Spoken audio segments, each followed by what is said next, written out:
முக்கியமாக தமிழ் வந்து ஒரு கவிதை மொழி, ஒரு பொயட்டிக் லாங்குவேஜ். நம்ம 2000 வருஷமாக கவிதை எழுதுறங்கிறது வெறும் நம்பர் கிடையாது. இந்த 2000 வருஷத்தில் நம்ம என்னென்னலாம் எழுதியிருக்கோங்கிறது தான் முக்கியம். லைஃபோட என்னென்ன ஷேட்ஸை சொல்லியிருக்கோங்கிறது கூட முக்கியம் இல்லை.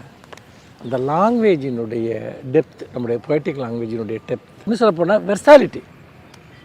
அந்த ஒரு நீங்கள் ஒவ்வொரு பீரியடில் நீங்கள் சங்கம் போயிட்டு, அப்புறம் பக்தி மூமெண்ட், அதுக்கப்புறம் காப்பிய காலங்கள் வந்துட்டு பார்த்திங்கன்னா, அதுக்கு பின்னாடி வந்து சிற்றிலக்கியங்கள், அதற்கு பின்னாடி நவீன இலக்கியம்.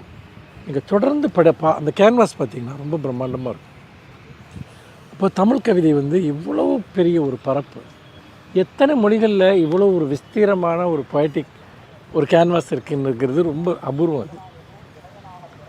அதில் வந்து நம்ம ரொம்ப பீக்கில் இருக்கோம். இன்றைக்கி சொல்கிறேன், இந்திய மொழிகளில் தமிழ் பொயட்ரிக்கு ஈக்குவலான லாங்குவேஜ் இது மொழி வந்து கவிதைகள் வந்து இந்திய மொழிகள் எதுலேயும் இருக்க மாதிரி தரல.